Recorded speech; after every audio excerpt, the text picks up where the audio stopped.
Je suis l'amiral Villeneuve, fait prisonnier à la bataille de Trafalgar.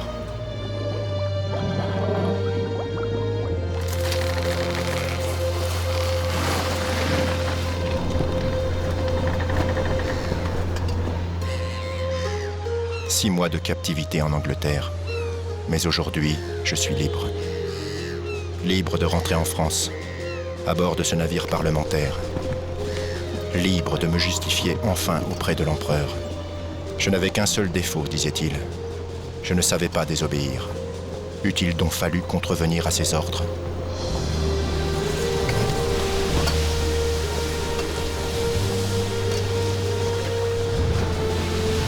La France régnerait-elle pour autant sur la Manche? La Manche, c'était ça l'enjeu. S'en rendre maître pendant 6 heures, et l'Angleterre cesserait d'exister. Mais 6 heures dans la Manche, c'est une éternité.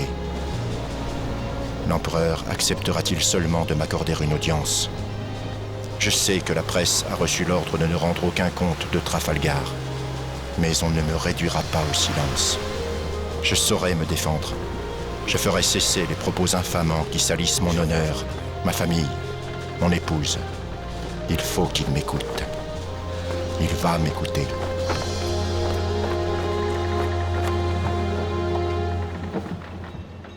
Trafalgar, une longue histoire qui a commencé en Égypte en 1798 à Aboukir, lors de ma première rencontre avec l'amiral Nelson.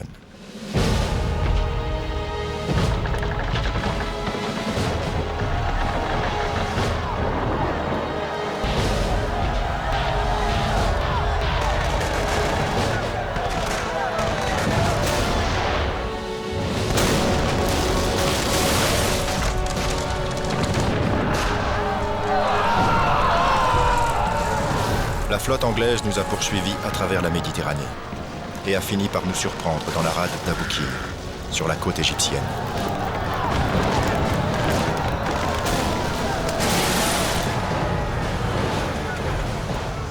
Je commande l'arrière-garde de notre escadre. L'avant-garde et le centre de notre flotte subissent une sévère attaque menée par l'amiral britannique Nelson. Le combat est sans merci.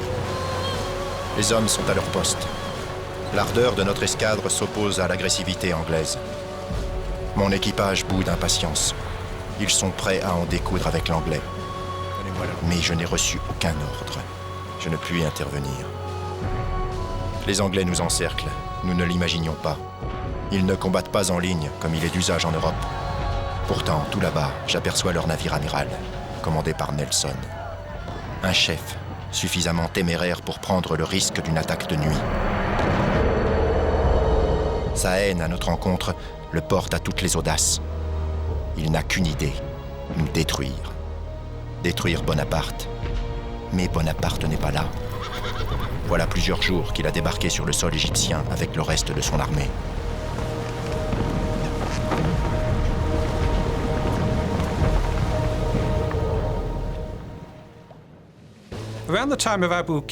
À l'époque d'Aboukir, Nelson avait développé une haine farouche de la France.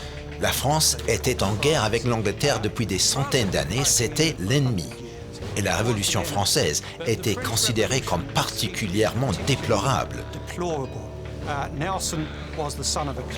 Nelson était le fils d'un homme d'église. Il détestait l'anticléricalisme et la violence de la Révolution.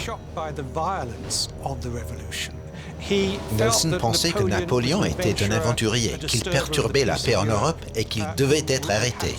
Il le décrivait comme étant une peste pour le genre humain.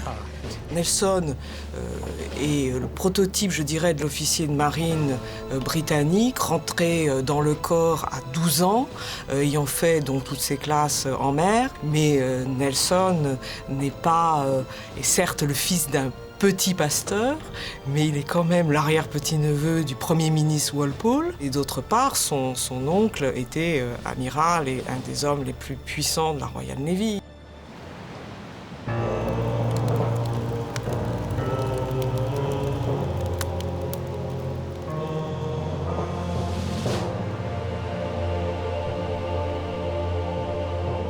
Cela fait 4 heures que le combat fait rage.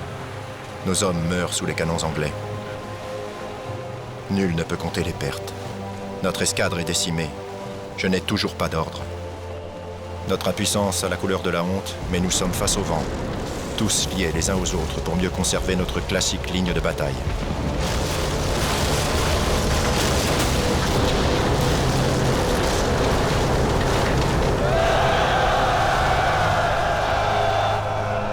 L'Orient, notre navire amiral vient de se faire pulvériser.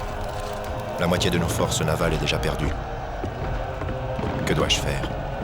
Sauver ce qui peut l'être ou contre-attaquer? Je ne puis sacrifier mes hommes inutilement. Ma décision est prise. Je me retire du champ de bataille avec l'arrière-garde. Cette nuit-là, je suis loin de me douter que ma route va, très bientôt, recroiser celle de l'amiral Nelson.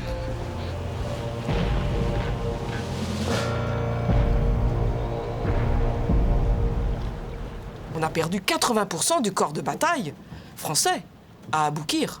80% du corps de bataille. C'est-à-dire c'est la vraie grande bataille de destruction, la première grande bataille de destruction, en quelque sorte, de l'histoire. L'Angleterre a triomphé finalement dans l'expédition d'Égypte, mais c'est une victoire à la Pyrrhus. L'Angleterre s'épuise, la guerre est coûteuse pour elle, pour la livre sterling qui subventionne les coalitions sur le continent, et donc on va aboutir à la paix d'Amiens en 1801, paix d'Amiens qui met fin à la guerre qui avait commencé, je vous le rappelle, en avril 1792. Pour la première fois depuis avril 1792, la France est en paix avec l'Europe. Et le prestige de Bonaparte y a gagné énormément et c'est l'une des raisons pour lesquelles il sera élu d'abord consul à vie et ensuite empereur. Et le problème, c'est que les dirigeants des deux côtés ne font la paix que contraints et obligés. Mais aucun des deux n'a cédé. La paix d'Amiens n'a réglé aucun problème. Donc à partir du moment où les deux pays se retrouvent en guerre, ils se retrouvent aussi devant l'impasse stratégique qui était avant la paix d'Amiens. Et donc Napoléon, qui n'a pas de flotte, va se retrouver dans l'obligation de revenir à son vieux projet d'invasion de l'Angleterre, d'où le camp de Boulogne.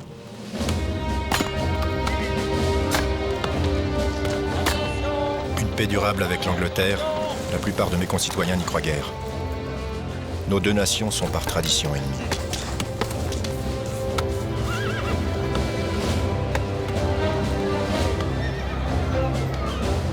L'avant-garde de l'armée napoléonienne est déjà à Boulogne. Un port choisi par Napoléon en raison de sa proximité avec l'Angleterre, et également en référence à César, dont l'invasion de l'Angleterre depuis le même port s'était vue couronnée de succès. Boulogne-sur-Mer, petite bourgade de bord de mer qui ne compte que 5000 âmes, métamorphosée en cité portuaire de 40 000 habitants. La tête de pont idéale pour envahir l'Angleterre. Le paysage se modifie. La construction d'un grand port, le bassin napoléonien, se développe pour accueillir les milliers d'embarcations destinées au débarquement.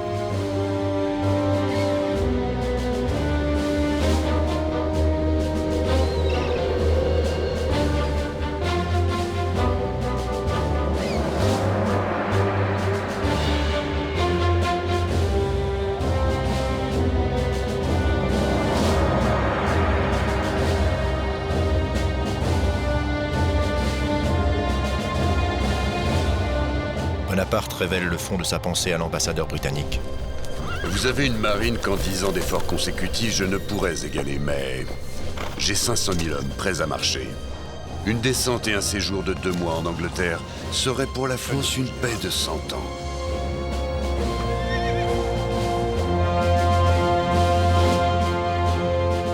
Dans tous les ports de France, de Dunkerque à Cherbourg, forces et moyens se déploient et convergent vers Boulogne-sur-Mer. Tous les chantiers navals de France s'emploient à la construction de chaloupes canonnières, de barques à fond plat, de péniches. Les dons affluent de toutes parts. Les grandes villes vont jusqu'à offrir des vaisseaux. Les soldats, à leur tour, donnent une part de leur solde pour participer à l'effort de guerre. La mobilisation est générale. Jour et nuit, 7 jours sur 7, une activité intense règne. Le martèlement des outils rythme la vie boulonnaise.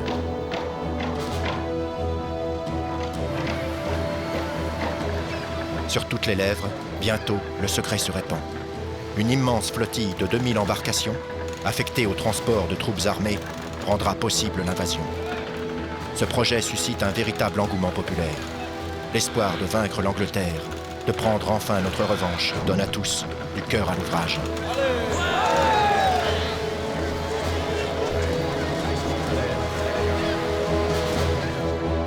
La mer devient le centre de toutes les attentions.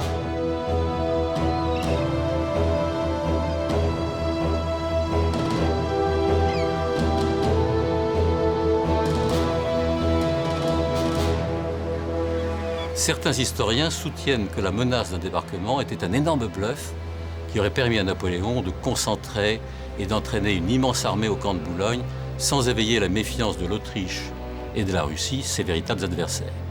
L'examen du budget de la marine montre qu'avant la campagne de Trafalgar, les crédits accordés à la flotte ont brusquement doublé. Les seules dépenses consacrées à la flottille de Boulogne approcheront la somme énorme de 60 millions, soit le prix d'une cinquantaine de vaisseaux.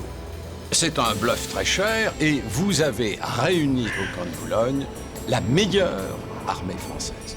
On ne retrouvera pas dans notre histoire une armée comparable à celle du camp de Boulogne parce que c'est une armée qui est entraînée quotidiennement. Et c'est une armée que nous allons retrouver en Allemagne, à Austerlitz, et c'est, j'y insiste, une armée nationale. Il a fallu des efforts considérables de terrassement. On a refait les routes, on a refait les infrastructures, on a construit des ports, on a construit des digues, on a construit des bâtiments. C'est un effort considérable. Et ce qu'il faut comprendre, cette histoire n'a toujours pas faite, mais ça a provoqué un enthousiasme extraordinaire des participants.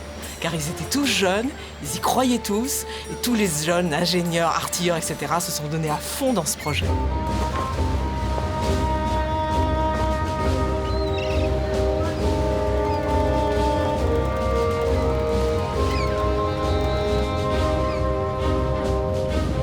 Des milliers de soldats se livrent à un entraînement quotidien. De mémoire d'homme, l'armée de Boulogne est la plus spectaculaire qu'on ait jamais vue. Les chiffres annoncés tournent la tête. On parle de 150 000 hommes et de 10 000 chevaux. On cite 72 000 fantassins, 16 000 cavaliers, 9 000 artilleurs et plus de 400 pièces d'artillerie lourde. 21 000 marins sont affectés à la flottille.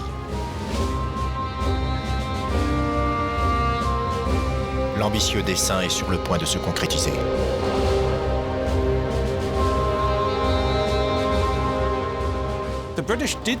Les Anglais ne pensaient pas que Napoléon bluffait. Ils s'inquiétaient. C'est pourquoi il y a eu un énorme élan de volontaires, tout comme en France en 1792-93, où des centaines de milliers d'engagés se sont présentés pour lutter contre l'invasion.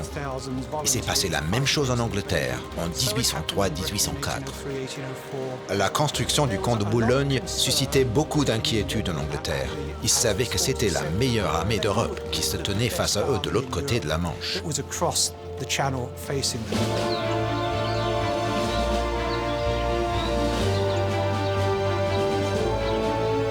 Le 16 août 1804, une cérémonie de remise de la Légion d'honneur marque l'apogée du camp de Boulogne. Cette cérémonie grandiose, organisée avec faste et solennité, scelle l'alliance entre l'armée et son chef. L'empereur, installé sur le trône du roi Dagobert, dos à l'Angleterre, distribue 2000 croix.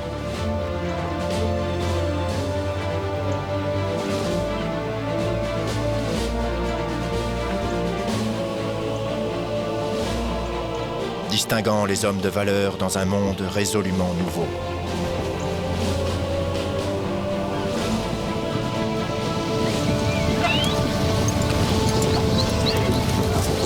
Un témoignage de la fierté d'être français et d'être au service de l'empereur. 100 000 soldats lui font face. 100 000 hommes unis et fiers d'appartenir à la plus grande armée d'Europe. À peine 2 ans, et la construction du camp de Boulogne et du bassin napoléonien est réalisée. La grande armée est constituée et l'immense flottille de débarquement se tient prête à franchir les eaux. Il ne reste plus qu'à éloigner la Royal Navy de la Manche.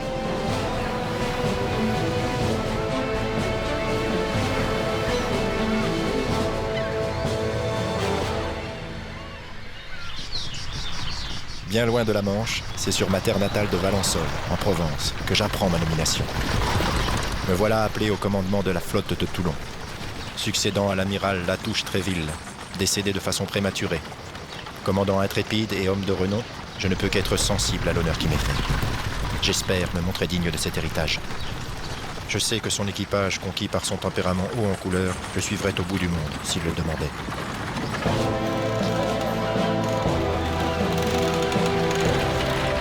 Je découvre avec plaisir et fierté mon vaisseau amiral, le Bucentaure.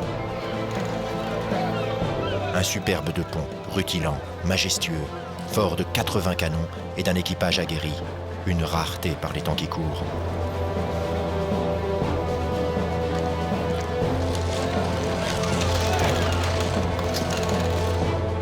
À la vue du Bucentaure, j'eus la certitude que bientôt nous pourrions rivaliser avec la Royal Navy.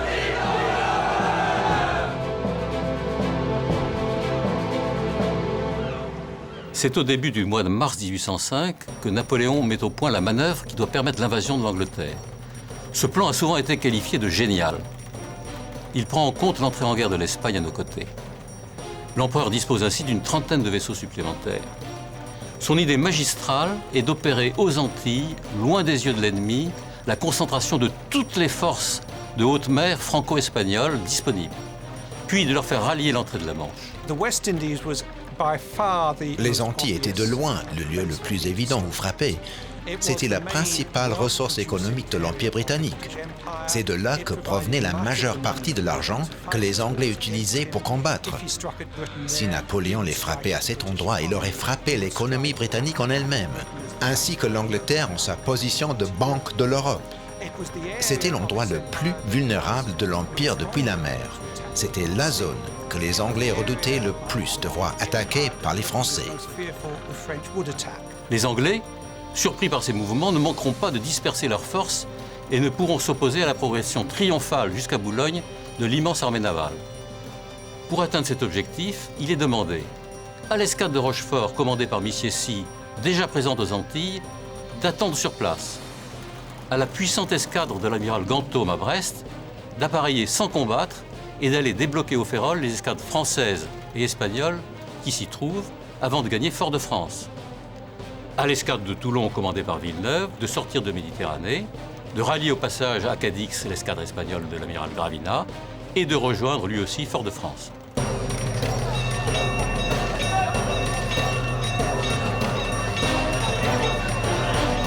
Mes ordres sont explicites. Je dois forcer le blocus de Toulon sans combattre, rallier une escadre espagnole à Cadix et mettre le cap sur les Antilles. L'empereur a entouré ses intentions finales du plus grand secret. Seuls ses généraux, sur terre, bénéficient de sa confiance. Il n'a pas la même considération pour les hommes de mer. L'outil naval le contrarie souvent. À ses amiraux, il n'adresse que des renseignements fragmentaires et cloisonnés. Je me trouve donc dans l'ignorance du plan d'ensemble.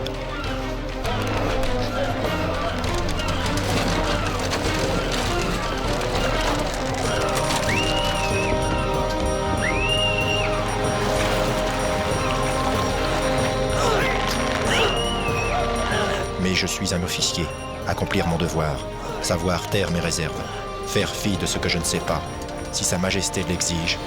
Mon principal devoir est de la servir et d'exécuter ses ordres.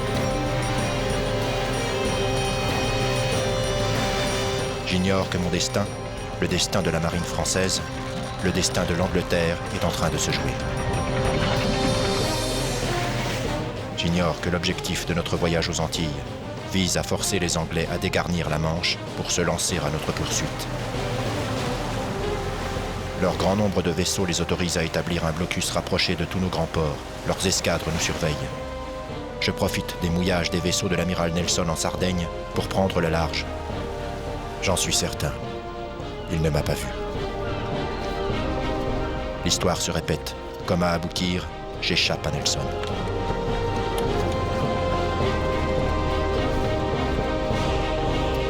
Nelson apprend que nous avons quitté Toulon plusieurs jours après notre départ. They've escaped. Damn the Frenchies! Damn them! Il prend alors la décision de se lancer à notre poursuite. Les marins anglais ont une très grande habitude de la haute mer, comme du combat, et savent obéir à une discipline de fer. Leurs vaisseaux sont les plus puissants et les mieux armés du monde. Leurs équipages sont exclusivement constitués d'hommes d'expérience.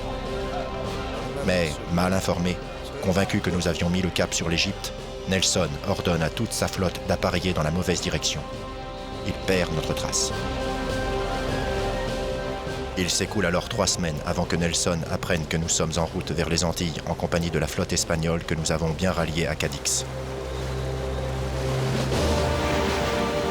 J'ai passé Gibraltar sans encombre. J'en retire une vive joie. Mon escadre est préservée. Je sais alors avoir de l'avance sur mon ennemi, mais je ne sais pas qu'il s'agit d'un moi. La roue du destin s'est montrée favorable à notre égard. Vexé de s'être laissé duper, Nelson poursuit la chasse. En agissant ainsi, il désobéit aux ordres de l'amirauté britannique. Il devrait assurer la défense de la Manche.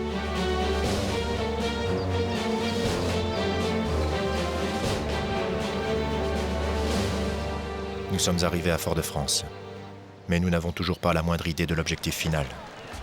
Pourquoi avoir combiné les flottes françaises et espagnoles? Les Antilles sont-elles notre véritable destination? Pourquoi tant de mystères? Impossible dans ces conditions de prendre la moindre initiative.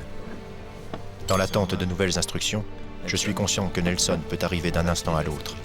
Il a horreur de perdre. Il me faut rester vigilant. S'il le faut, je ne faillirai pas.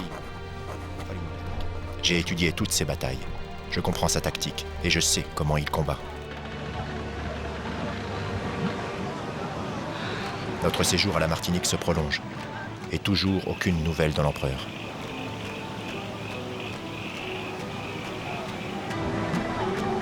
À bord de nos vaisseaux, la vie poursuit son cours.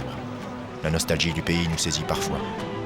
J'aime à me rappeler la douceur des sources et jardins de ma paisible Provence, où même les moustiques savent être plus discrets et moins voraces. Les équipages ne semblent pas inquiets.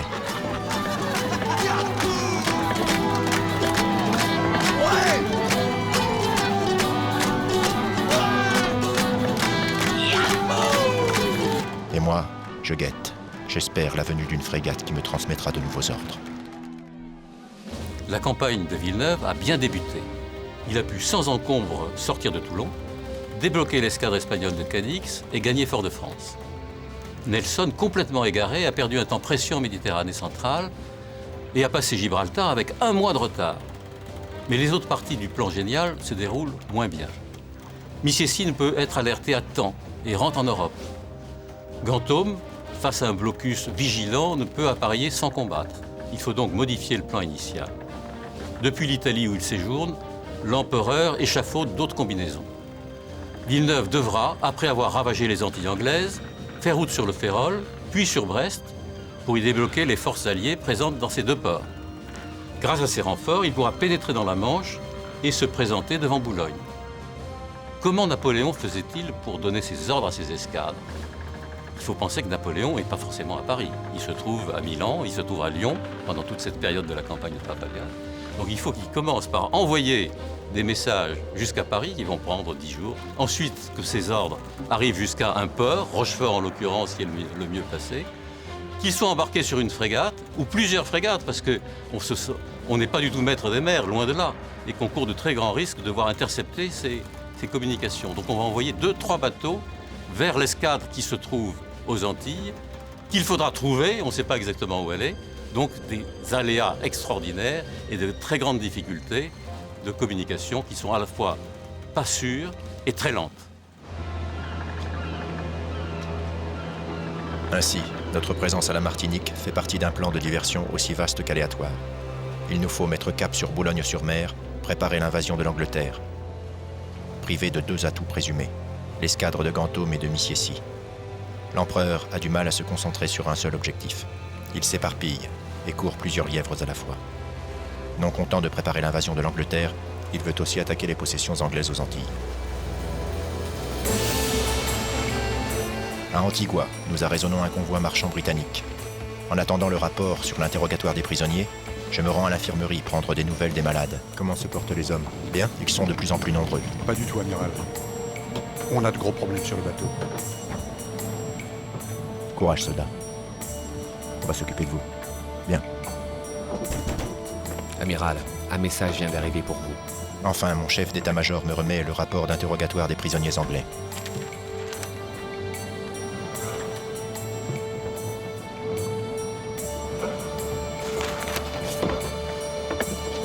Nelson est à la Barbade. Si Nelson est à la Barbade, cela signifie qu'il n'est pas en Manche. Pour la première fois de ma vie d'amiral, je suis prêt à désobéir. Je saisis l'opportunité et m'empresse de faire route vers l'Europe. Il s'agit de rallier Boulogne et assurer ma mission de soutien auprès de la flottille d'invasion. La course-poursuite imposée par Nelson depuis la Méditerranée nous a contraints à limiter les escales de ravitaillement. Je suis conscient que tôt ou tard, je devrais rationner les équipages. Je sais malheureusement que nos marins finiront par tomber malades, victimes de malnutrition.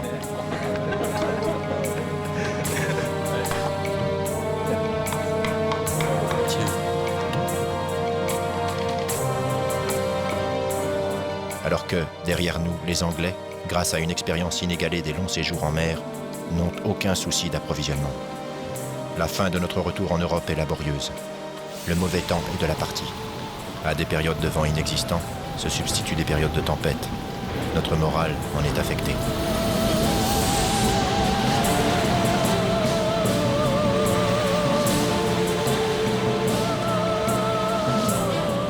Pourtant, ce n'est pas Nelson qui va croiser notre route, mais un autre Anglais, l'amiral Robert Calder. Je distingue à peine ma propre escadre.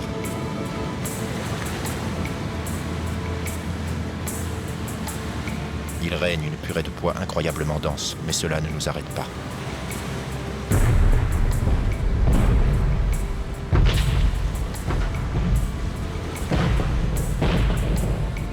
Le 22 juillet 1805, les 20 vaisseaux de Villeneuve, 14 Français et 6 Espagnols, rencontrent au large du Cap Finistère les 15 vaisseaux de l'amiral Calder venus à leur rencontre sur la route du Ferrol. La visibilité est très mauvaise. Les adversaires se perdent de vue par instants.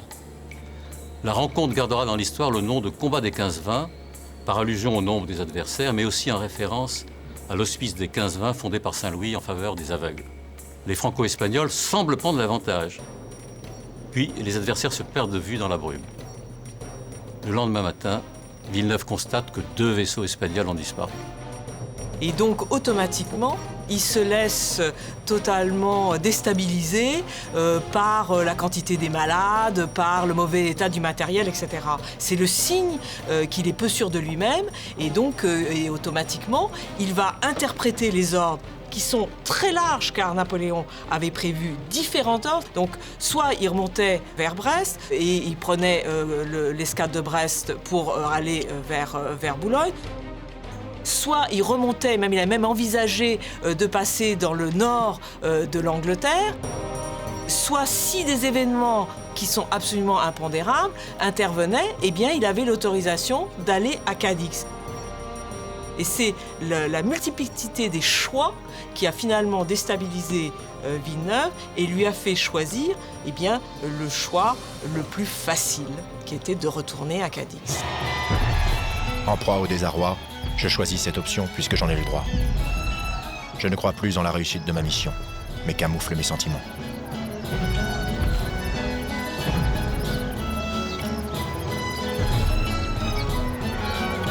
L'ensemble de la flotte combinée n'est plus en état de combattre. La vaste opération de diversion s'arrête à Cadix. Après des mois passés en mer, apercevoir la terre ferme provoque l'allégresse générale parmi les hommes. Bientôt, Cadix leur ouvrira les bras, et pour l'heure, les salue déjà.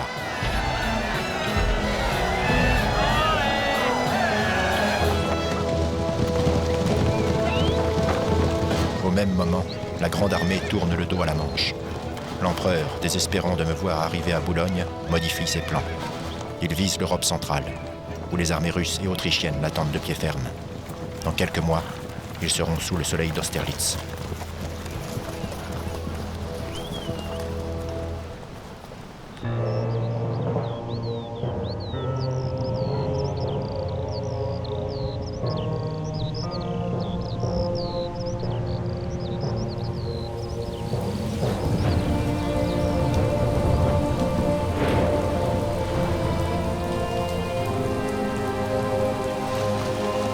Bien des préoccupations me hantent. Comment accomplir la mission qui m'est confiée lorsque les soucis m'affectent de toutes parts? Nous ne pouvons être convenablement ravitaillés. Vivres et munitions manquent. Les soldes n'arrivent pas. Nos vaisseaux présentent de graves avaries.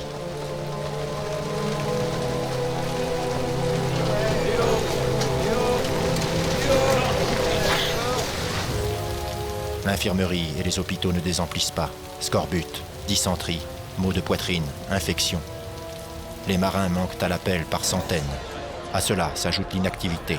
Les équipages sont tendus. Le port de Cadix, si accueillant à notre arrivée, devient le théâtre privilégié de rixes entre Français et Espagnols, épuisé par la proximité pesante de 27 000 hommes obligés de cohabiter. Des querelles qui le plus souvent dégénèrent au mépris de l'alliance qui lie nos deux pays. Le trouble me gagne. La dernière lettre reçue du ministre de la Marine me rend perplexe. Ordres et contre-ordres se suivent. Qu'attend-il réellement de moi ? Sa Majesté veut éteindre cette circonspection qu'elle reproche à sa marine.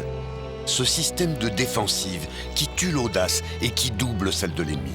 Cette audace, elle la veut dans tous ses amiraux, ses capitaines, officiers et marins.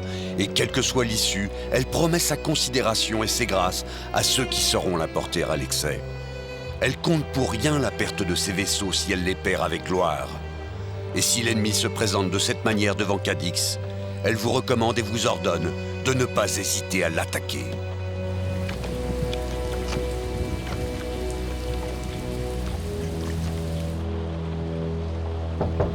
Entrez. Eh bien ? L'amiral Rosilly est à Madrid. Il est en route pour prendre le commandement de la flotte.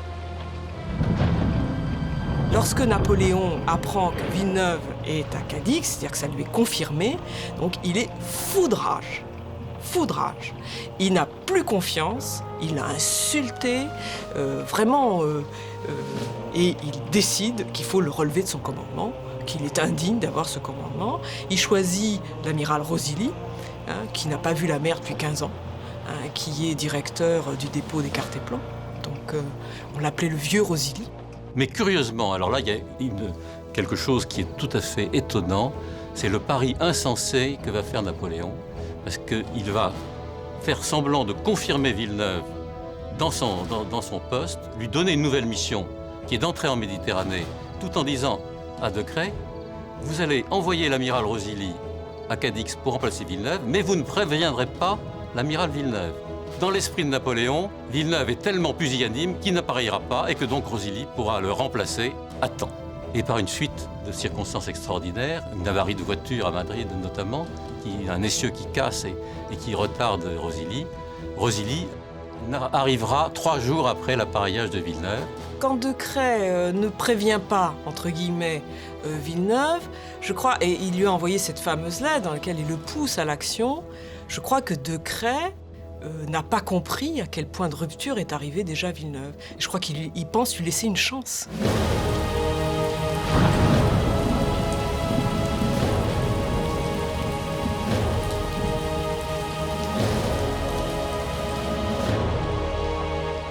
Préparez-vous à appareiller, dans les plus brefs délais. À vos ordres, amiral. Réunissez tous les officiers français et espagnols. Conseil de guerre ce soir à bord du Bucentaure.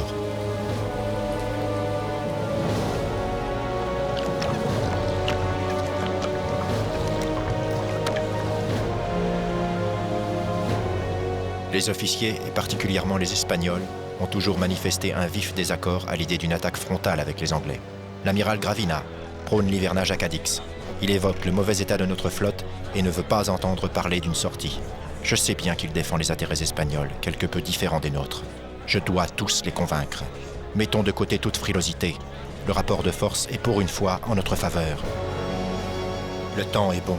Les jours qui suivent risquent de l'être moins. Enfin, nous voilà tous d'accord, portés par un même élan. D'audace et de courage, nous ne manquons point. Nous les mettrons avec honneur et grandeur au service de notre empereur. Notre volonté sera inexpugnable.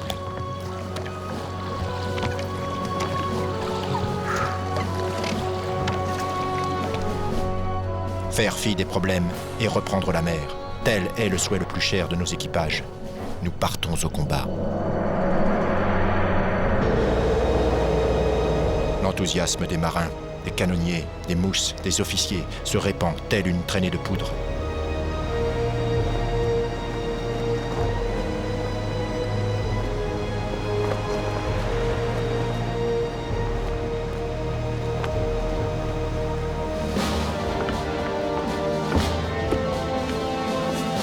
Je ne suis pas un couard. Ma détermination n'est pas le simple fruit d'une vanité blessée. Je suis juste un combattant bien décidé à affronter son plus ancien rival. Jamais ne se présentera un moment plus favorable. Nous avons rendez-vous avec l'histoire. Le temps de l'action est enfin venu.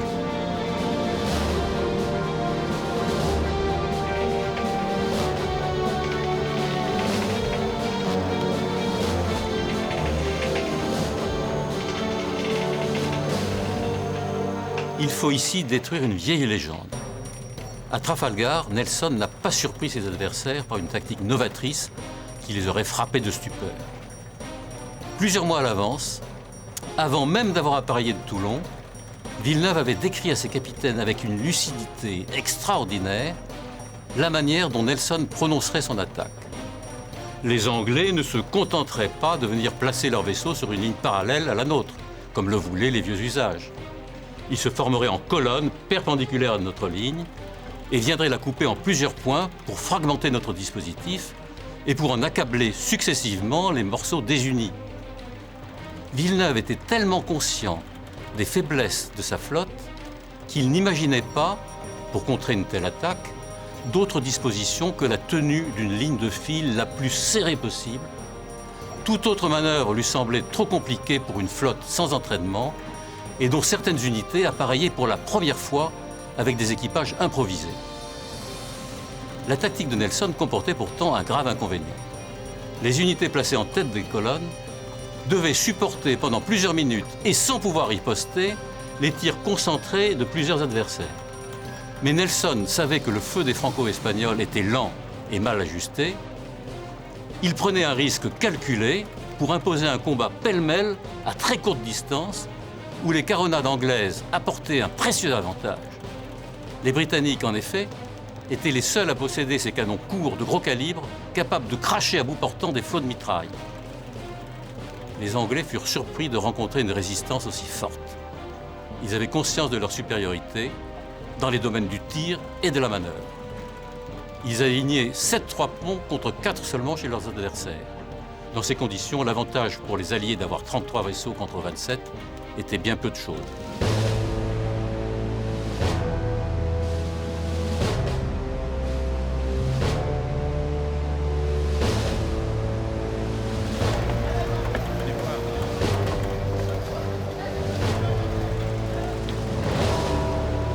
La brise est très faible, la houle forte. Toute manœuvre prend un temps infini. Notre ligne de bataille a été difficile à mettre en place. L'attente me paraît interminable.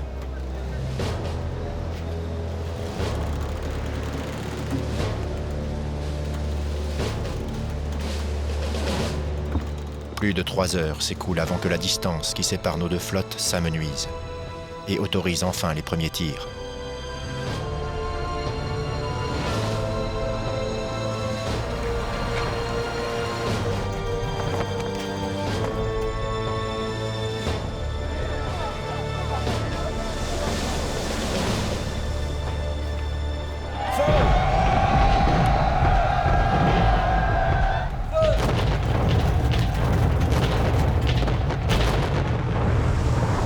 Malheureusement, nos propres tirs sont mal ajustés. Les boulets se perdent. Ils causent bien peu de dégâts. Le temps de rechargement de nos canons est excessivement long. Nous parvenons néanmoins à toucher le Victory. Les Anglais, stoïques, ne ripostent pas. Ils attendent le meilleur moment pour nous attaquer.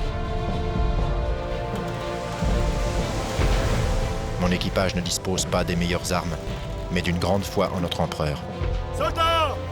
Baron! Je vais jeter l'aigle sur le Victory! Nous irons le reprendre! Ou mourir!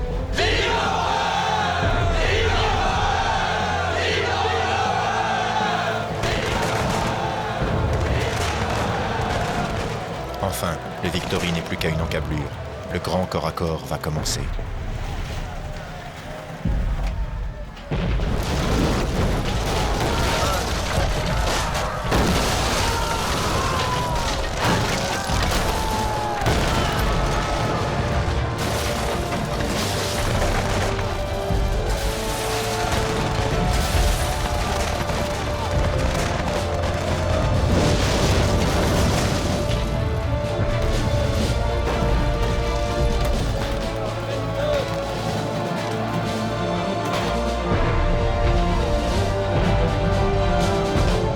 the spyglass.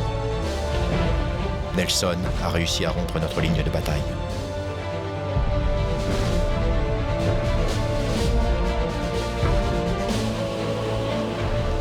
Les autres vaisseaux anglais vont s'engouffrer dans cette brèche ouverte à coups de frappe dévastatrice.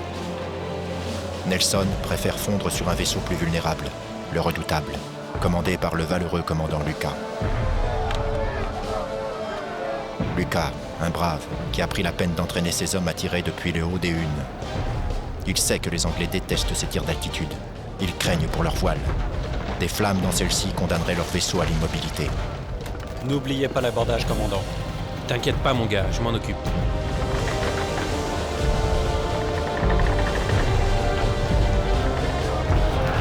Faites monter les compagnies d'abordage.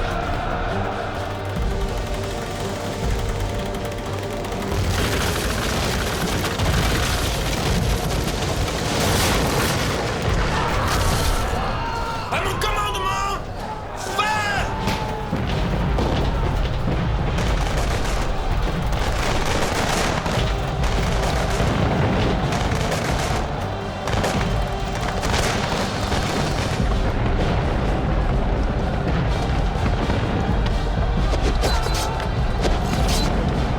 Un incroyable duel de mousqueterie s'engage alors. Fidèle à son chef, le courageux équipage du Redoutable s'affranchit de toute limite. Durant 15 longues minutes, des tirs nourris et continus ravagent l'équipage anglais.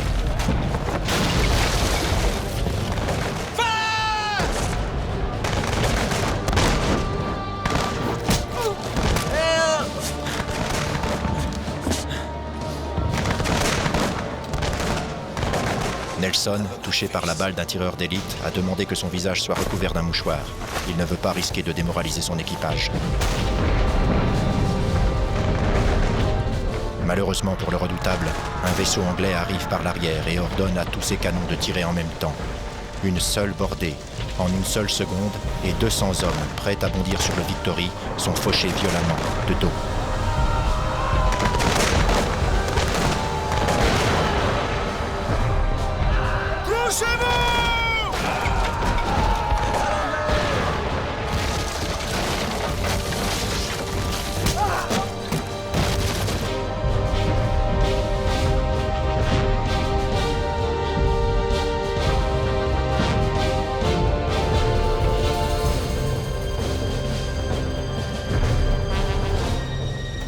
Du mât central.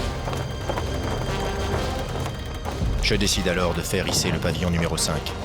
Ordre à tous les vaisseaux d'attaquer.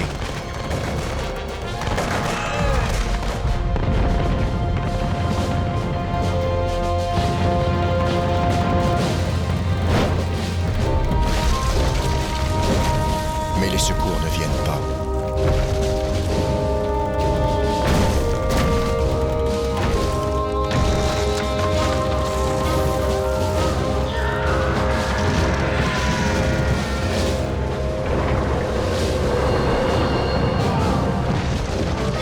Je suis là à attendre une mort annoncée qui ne se décide pas à venir. Je suis là et ne meurs pas. Même cette ultime délivrance ne m'est pas accordée.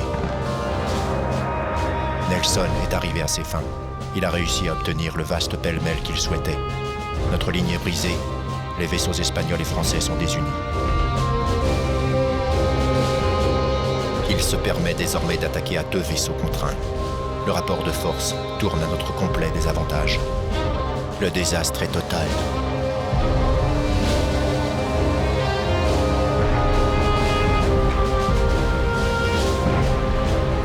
Mon vaisseau, le Bucentaure, est presque entièrement anéanti. L'artillerie lourde anglaise a causé un carnage insoutenable, tirant encore et encore, et toujours plus fort dans des cadavres déjà amoncelés, que nous n'avons même pas le temps de jeter à la mer.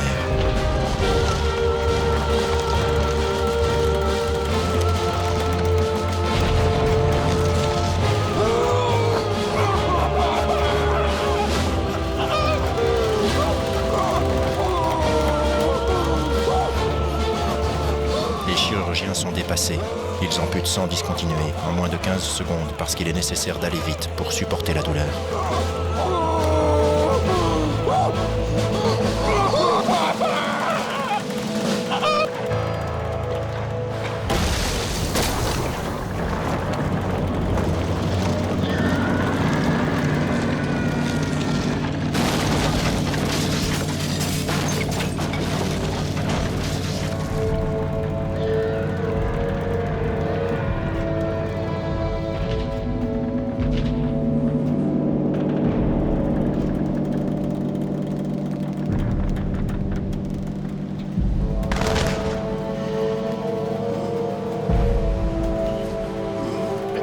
Notre résistance a surpris l'adversaire.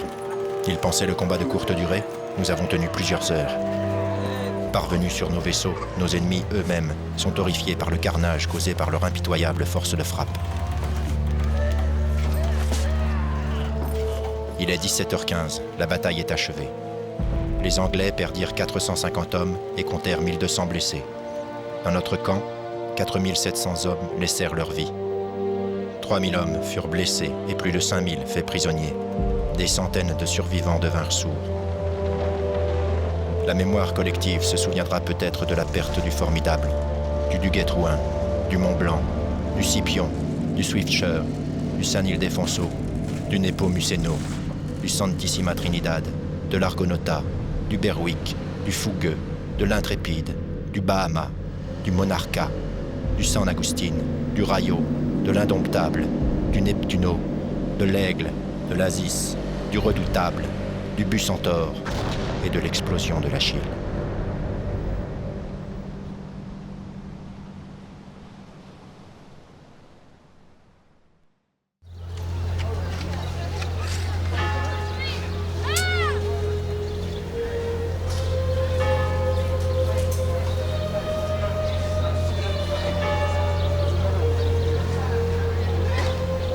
Depuis 2 jours, je suis en France. Mais mon cœur ne se réjouit pas. Il reste sombre et réclame une solitude absolue. Ma mémoire m'interdit l'oubli et jamais ne me laisse en repos. Mon esprit est resté à Trafalgar. Je sens toujours l'odeur âcre de la poudre. Je sens toujours l'odeur du sang versé. Je revois à l'infini les tirs en rafale. Je revois les salves des canons et revois mes hommes abandonner leur vie pour leur patrie. Que l'opinion publique sache que j'aurais aimé disparaître avec honneur au combat en accomplissant mon devoir. Mais comprendront-ils que je me suis, à un moment de ma vie, perdu? Pourrais-je jamais être pardonné? Frappé d'anathème, j'attends.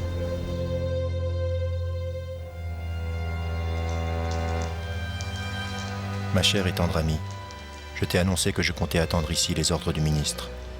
J'en ai reçu 2 lettres, mais elles annonçaient un retard dans la décision de l'empereur à mon sujet et bannissaient toute inquiétude que j'en pourrais concevoir.